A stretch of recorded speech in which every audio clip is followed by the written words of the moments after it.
3h13, vamos falar sobre política americana dos Estados Unidos, eleições, entre tantos outros aspectos que envolvem o pleito que está chegando, né? Agora em 2024 vão eleger novamente o presidente dos Estados Unidos. Para falar sobre esse assunto, a gente convidou a cientista política Denilde Rosshacker, que nos atende na tarde desta quarta-feira. Oi, Denilde, como é que vai? Boa tarde.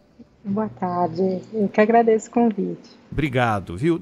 Antes de falar sobre Trump, sobre Iowa, sobre resultados das primárias republicanas e do cenário de uma forma geral, mas eu queria te perguntar de um cenário, começar meio pelo fim.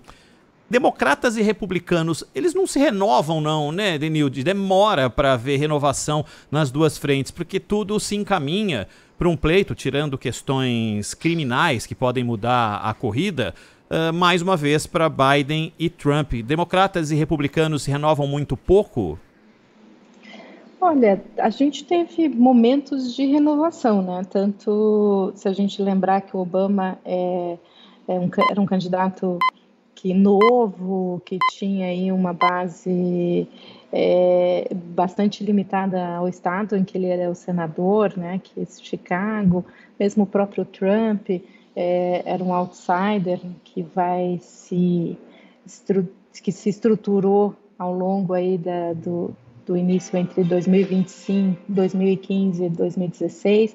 Então, havia um processo de renovação, mas nesse pleito especificamente, eu acho que a gente tem uma situação que o eleitor, ele está muito mais preocupado em errar.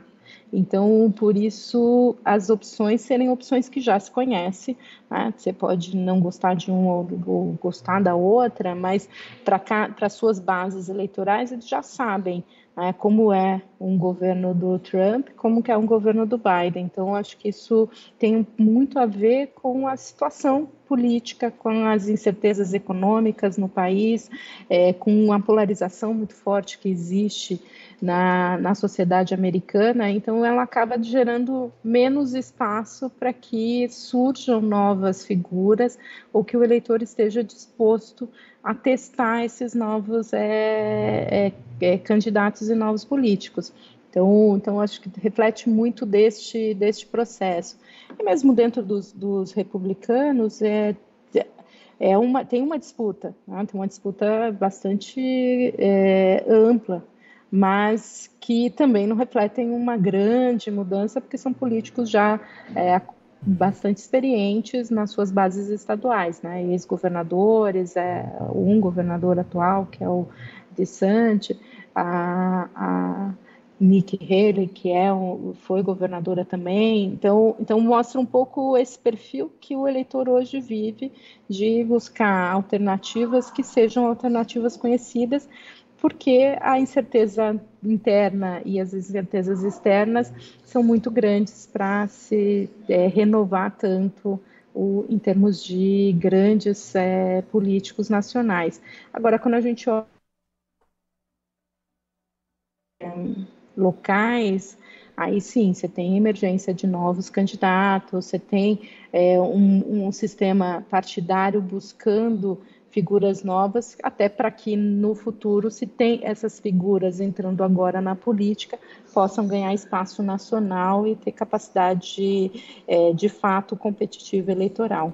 Entre as preocupações dos apoiadores de Donald Trump, você entende que se a gente pudesse escalonar, colocar numa hierarquia de preocupações, estão mais presentes as preocupações na esfera criminal de que Trump está enfrentando e que podem causar algum tipo de dissabor, inclusive de tirá-lo da disputa, ou enfrentar o governo Biden, que não tem a popularidade que já teve e que muito provavelmente será o candidato, tudo se aponta para que ele seja o adversário.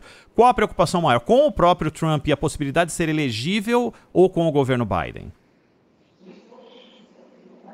Eu acho que a questão do Biden é ser capaz, e aí a escolha, se a gente olhar para os outros candidatos, um dos fatores que o Trump tem prevalecido na percepção dos eleitores é de que ele é o candidato capaz de vencer o Biden.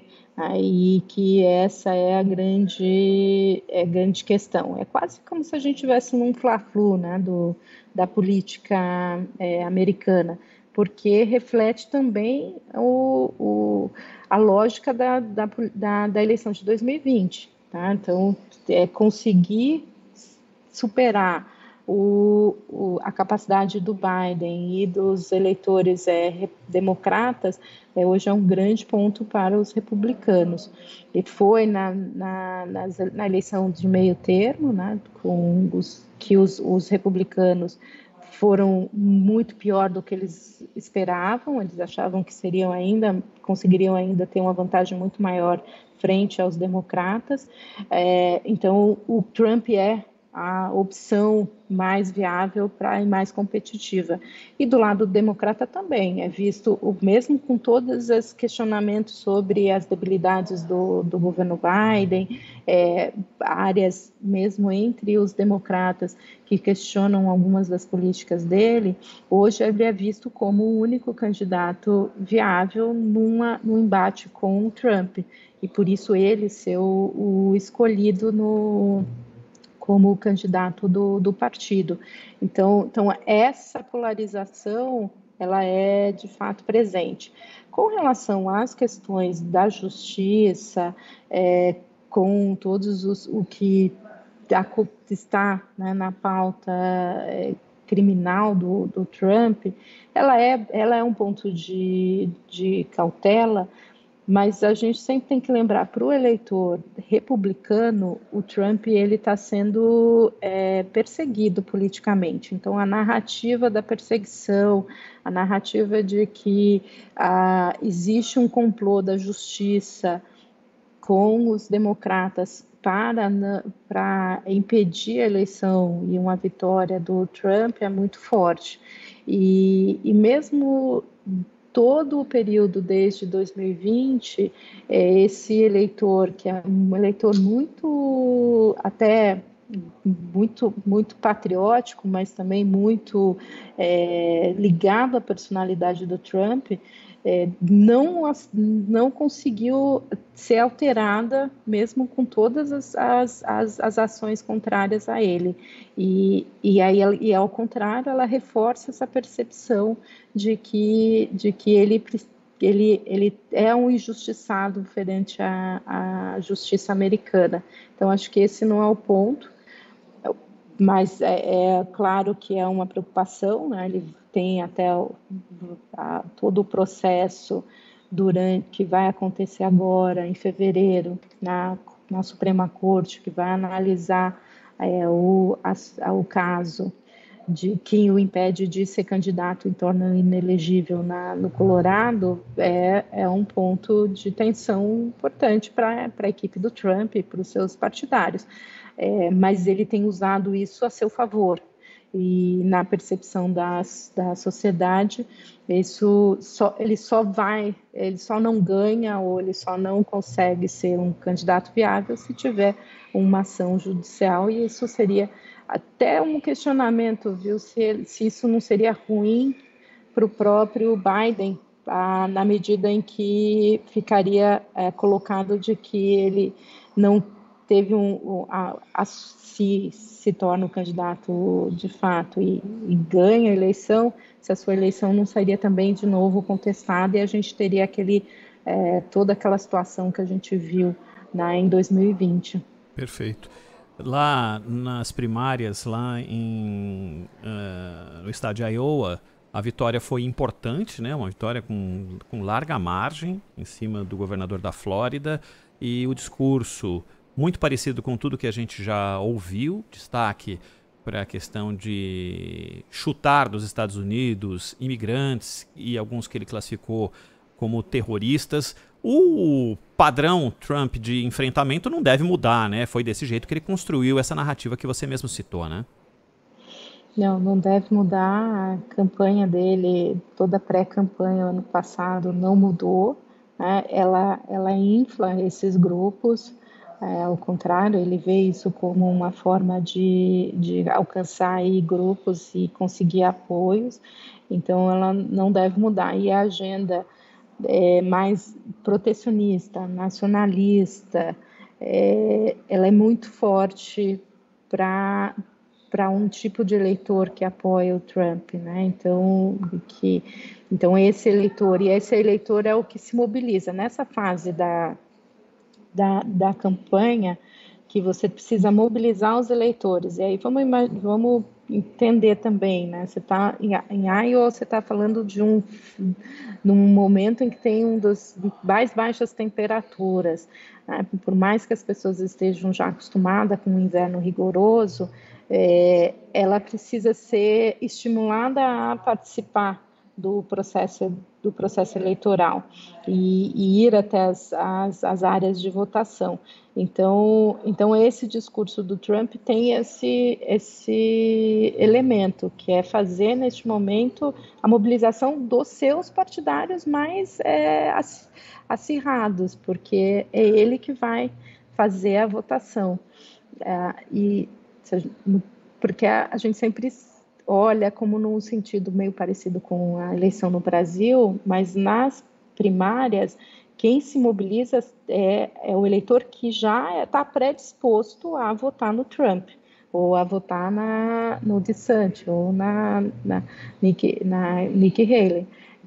Então este momento é também de acirramento desse discurso para que haja essa mobilização. O outro momento, quando que vai ser já na disputa com o Biden, aí o discurso tende a ter um discurso que leve à moderação no estilo Trump, né? Não, a gente não vai ter uma moderação no estilo mais suave, mas aí é uma mobilização diferente, porque ele tem que mobilizar os eleitores que não são tão ligados a ele, mas que são republicanos e conservadores, que são contrários aos democratas, e também mobilizar os independentes para conseguir um maior número de cadeiras. Então aí muda a dinâmica eleitoral. Nesse momento, ele está falando para o seu próprio público, e aí ele acaba sendo mais inflamado do que quando aconteceu o processo na eleição geral. Denilde, agora do lado do Biden, tem uma parte da campanha que está baseada em expor tudo aquilo que eles entendem que foi algo ruim do governo Trump e a virada pós-eleição, tudo aquilo que aconteceu. Isso vai ser exaltado sempre, né, nos momentos pré e durante a campanha eleitoral. Agora, uma coisa é pensar que o indeciso, aquele que não se definiu entre quem votar, tem a lembrança do que Trump fez ou deixou de fazer, mas tem o momento daquilo que é o governo Biden hoje, que tem que lidar com os aspectos de apoio a determinados conflitos, guerras. Isso sempre traz algum tipo de reflexo no pleito, né, na eleição, mobiliza os eleitores de alguma forma, a favor e contra. E tem o aspecto economia, né, que aí sim é o cidadão que vai olhar para a própria vida e saber se o governo ajudou ou não ajudou aquela família a poder evoluir ou alcançar os objetivos. O grande desafio de Biden para que a imagem, que a aceitação, com base no que pensa o eleitor, seja mais positiva quando estiver chegando o pleito, é poder lidar com a questão econômica, ou os aspectos externos aos Estados Unidos são os que mais preocupam? A questão econômica é um ponto central para o Biden, né? A economia melhorou, internamente você tem uma percepção de que há uma melhora, mas ele não consegue convencer o eleitor dessa melhora, né? E que a vida da pessoa no seu dia a dia está melhor do que estava no governo Trump. E o Trump tem explorado muito a questão econômica nos períodos pré-Covid, em que tinha aí um momento econômico muito favorável e com uma situação que muitos positiva, principalmente para a classe média. Então, o Biden tem feito um esforço muito grande de demonstrar todas as ações, né, o ajuste feito, e aí mostrar que o período da pandemia, como que foi a retomada econômica pós-pandemia. Então, isso também é um elemento que ele tem usado como discurso, mas a comparação, tirando, como é feita pelo Trump, e tem sido muito enfatizada nos seus primeiros anos, então acaba tendo uma percepção diferente para grande parte do eleitor. Agora, ele tem ainda muita capacidade de demonstrar esses ganhos, e isso acho que ele vai começar, a gente percebeu que na última semana o Biden já mudou o discurso, havia uma crítica entre parcela dos democratas de que ele não estava fazendo uma defesa tão enfática das suas ações, então na última semana você já percebe uma mudança na comunicação do Biden para reforçar, e aí conseguir demonstrar esse momento como um momento positivo. O outro, na questão externa, ela tem duas vertentes que a gente tem que olhar. A questão dos conflitos e das guerras, que também tem sido explorado pelo Trump, e aí explorado e por todos os republicanos, de que a política do Biden é uma política que fragiliza os Estados Unidos e aumenta os custos, então os custos da guerra geram aí uma percepção negativa. E a outra é a discussão sobre economia, a economia global, em que, na visão da sociedade, o Trump foi mais duro nos embates com a China, e com isso teve mais resultados positivos para os Estados Unidos. Então, essa comparação vai ser feita, né, tanto na questão econômica interna, quanto nas questões de política externa e economia internacional, entre os dois estilos, as duas propostas, e o Biden tem aí uma dificuldade de explicar algumas das suas ações em termos de política externa, que agora com a ampliação do conflito no Oriente Médio torna ainda mais difícil para ele explicar quais são as decisões e quais os impactos. O eleitor americano, quando ele olha para a política externa, ele olha em dois sentidos sempre. Um é o quanto isso afeta internamente, né, e o impacto econômico dessas ações, e de outro lado, qual é a capacidade de projeção americana, né, o quanto isso reflete de fato o poder americano no mundo. E aí, nesses dois aspectos, hoje o Biden tem mais dificuldade de se posicionar e de fato defender as suas ações frente a um eleitor mais crítico. Denilde, para a gente encerrar e sem querer fazer um exercício de futurologia, mas já fazendo, hoje 17 de janeiro, se fosse uma corrida e tivéssemos Trump e Biden definidos, sacramentados como os candidatos que vão se enfrentar, você diria que quem tem um corpo de vantagem sobre o outro, se é que tem? Boa pergunta, né? É sempre difícil fazer essa projeção tão para o futuro, porque depende de vários aspectos. Hoje o Trump tem uma posição muito forte. Obviamente essa posição pode mudar à medida que tem a decisão judicial ou que surjam outros elementos, mas a forma como ele saiu forte da primária em Iowa colocou ele numa posição bastante forte na corrida. O Biden tem vantagens também, porque o Biden tem uma posição e tem grupos que vão se mobilizar à medida que começarem a campanha, de fato, que são os grupos ligados a chamado blue collars, né, os trabalhadores da indústria e de regiões industriais, a comunidade negra que está insatisfeita, mas é muito anti-trumpista. Então, o Biden tem aí um processo em que ele vai ter que explorar ainda mais os grupos e o discurso de que o Trump voltando vai ser muito pior para a sociedade e para a economia. Então, ele tem também aí um espaço de crescimento.